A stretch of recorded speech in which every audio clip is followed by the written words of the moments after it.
اعوذ باللہ من الشیطان الرجیم، بسم اللہ الرحمن الرحیم۔ ایک ملک کا بادشاہ بہت رحم دل اور نیک تھا۔ رعایا کے حق میں بہت اچھا تھا، چنانچہ تمام رعایا اس سے محبت کرتی تھی اور اسے خوب دعائیں دیتی تھی۔ اس ملک کے ایک دور دراز گاؤں میں ایک کسان رہتا تھا، جس کی یہ خواہش تھی کہ اپنے نیک دل بادشاہ کی زیارت کی جائے اور اسے کوئی تحفہ دیا جائے۔ اس نے اپنی بیوی سے مشورہ کیا کہ میں بادشاہ کو ملنے کے لیے جانا چاہتا ہوں اور میری خواہش ہے کہ میں اسے کوئی تحفہ بھی دوں۔ تم مجھے مشورہ دو کہ میں بادشاہ کے لیے کیا تحفہ لے کر جاؤں۔ بیوی نے کچھ دیر سوچا اور کہا کہ بادشاہ کے پاس تو ہر چیز ہوگی، ہم اسے کیا تحفہ دے سکتے ہیں؟ ہاں، میرا ایک مشورہ ہے کہ ہمارے گھر کے پاس بہنے والے چشمے کا پانی بہت میٹھا اور ٹھنڈا ہے، اور ایسا پانی پورے ملک میں کہیں بھی نہیں ہوگا، حتیٰ کہ بادشاہ کے پاس بھی نہیں ہوگا، تو تم اس کے لیے یہ پانی لے جاؤ۔ کسان کو یہ تجویز پسند آ گئی اور اس نے اپنے چشمے سے پانی کے 2 گڑھے بھرے اور اپنے گدھے پر لاد کر بادشاہ سے ملاقات کے لیے روانہ ہو گیا۔ کئی ہفتوں کے سفر کے بعد کسان بادشاہ کے محل تک پہنچ گیا اور اس سے ملاقات کی اجازت چاہی۔ اجازت ملنے پر بادشاہ کو تحفہ پیش کیا اور اسے بتایا کہ یہ میرے گاؤں کے چشمے کا پانی ہے اور ایسا میٹھا اور ٹھنڈا پانی آپ کو پورے ملک میں کہیں بھی نہیں ملے گا۔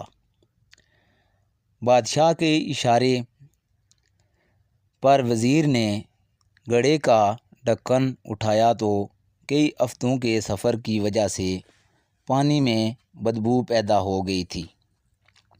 وزیر نے بادشاہ کی طرف دیکھا تو بادشاہ نے اسے خاموش رہنے کا اشارہ کیا اور بلند آواز کہا کہ ہم اس تحفے سے بہت خوش ہوئے، اور خزانچی کو حکم دیا کہ اس کسان کے گڑھوں کو سونے سے بھر دیا جائے۔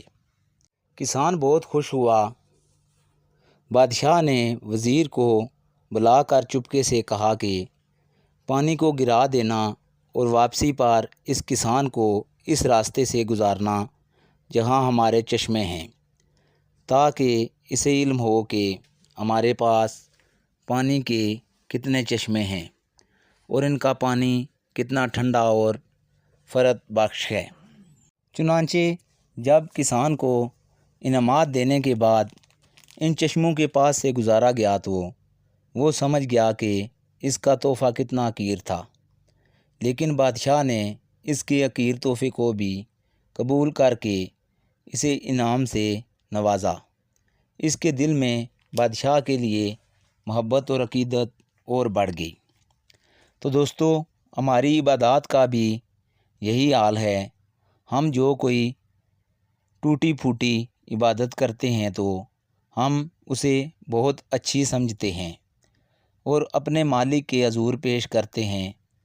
ان عبادات کی حقیقت معلوم ہونے کے باوجود وہ مالک ملک نہ صرف ان عبادات کو قبول کرتا ہے بلکہ انعام کے طور پر بے بہا نعمتوں سے بھی نوازتا ہے، حالانکہ اسے ہماری عبادتوں کی ضرورت نہیں ہے۔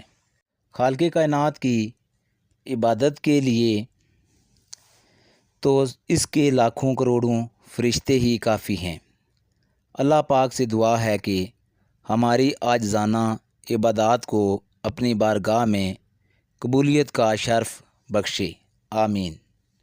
آج کا واقعہ اتنا ہی، اجازت دیجیے، اللہ حافظ۔